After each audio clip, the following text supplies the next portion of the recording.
नमस्कार दोस्तों। वर्षा ऋतु चल रही है और आज सावन मास का पहला दिन है। मौसम के अनुसार या शरीर में वात पित्त कफ दोषों के प्रकोपित होने या बिगड़ने से कई तरह की बीमारियां होने की संभावना रहती है।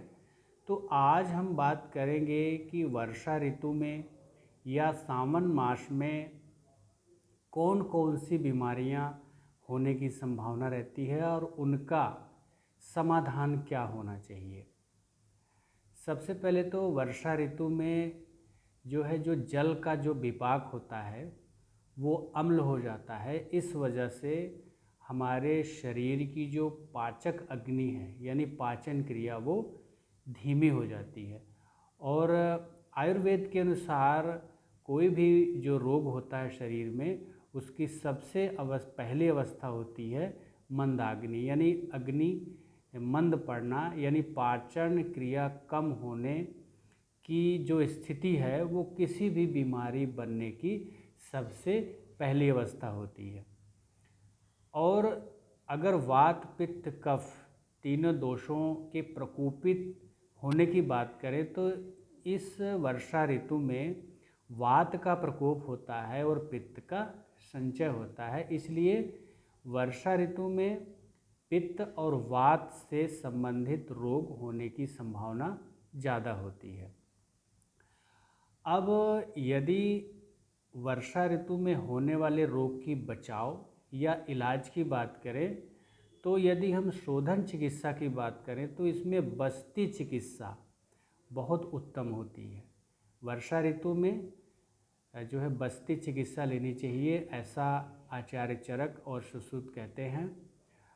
और अगर खान पान की बात करें तो इसमें किन किन चीज़ों का परहेज होना चाहिए, उसमें से है कि सत्तू नहीं खाना चाहिए। सत्तू नहीं खाना चाहिए और दिन में नहीं सोना चाहिए। दिन में नहीं सोना चाहिए, ज़्यादा तेज़ धूप या ओस में नहीं बैठना चाहिए और व्यायाम नहीं करना चाहिए। और नदी जैसे नदी या नहर का पानी जो है वो पीने के लिए प्रयोग में नहीं लेना चाहिए। व्यायाम और मैथुन का सेवन नहीं करना चाहिए, इनसे परहेज रखना चाहिए। और क्या ऐसी चीज़ें हैं जिनको खाने से अच्छा लाभ होगा, स्वास्थ्य लाभ भी होगा और बीमारियों से बचाव भी रहेगा, उसमें से है कि मूंग का सेवन करना चाहिए। और इस मौसम में शहद और घृत, वर्षा ऋतु में शहद और देसी घी का प्रयोग बहुत ही लाभकारी बताया गया है।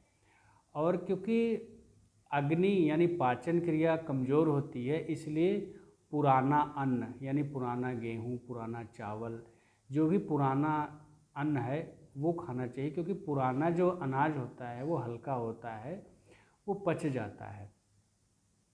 और पानी जो है उबाल करके उसको ठंडा करके उसमें शहद मिला के पीना चाहिए। यानी पुराना अनाज, मूंग, शहद घृत, शहद और देसी घी और गरम करके ठंडा किए हुए पानी में शहद मिला करके इन चीज़ों का जो सेवन होता है एक औषधि के समान होता है। सावन के महीने में कांवड़ भी ले जाते हैं लोग।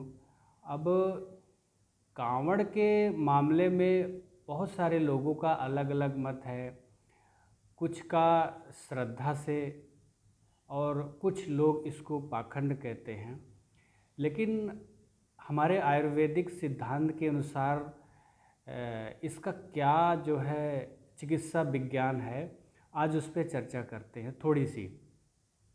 आचार्य सुश्रुत जी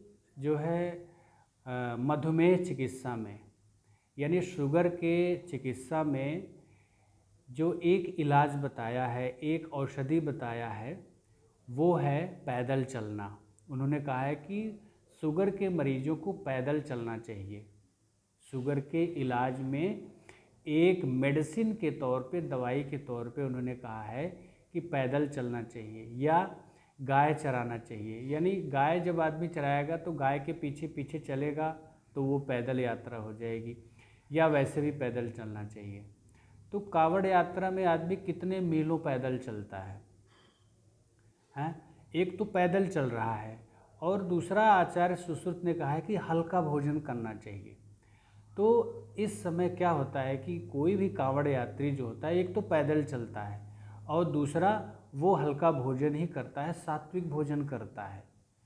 तो यहाँ पे अगर बात करें आयुर्वेदिक सिद्धांत की, तो पूरी तरह से ये जो कांवड़ की यात्रा है वो चिकित्सा सिद्धांत से जुड़ी हुई है।